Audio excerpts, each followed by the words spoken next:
અને જીવનમાં છે ને સાહેબ રસ જ હોવો જોઈએ. જો સમજાય તો મને આનંદ થાય કહેતા કે જે યશની પાછળ ભાગ્યા એ બધા નિષ્ફળ થયા છે, જે જીવનના રસની પાછળ ભાગ્યા ને એ બધા સફળ થયા છે. અત્યારે આપણે બધા યશ માટે તો દોડીએ છીએ.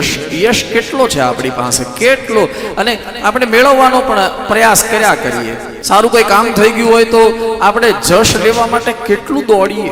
યશ છે ને બંધનમાં નાખે, જવાબદારી વધારે. કોઈ એક વ્યક્તિ બહુ સારું કામ કરે અને પછી એને યશ મળે તો એની જવાબદારીઓ વધે, પછી એને એ રીતે જીવવું પડે. જેટલો યશ મળ્યો હોય ને એ રીતે જીવવું પડે. સાહેબ આપણી ભાષામાં કહું તો એનો માભો જાળવવો પડે. હા, જાળવવો પડે.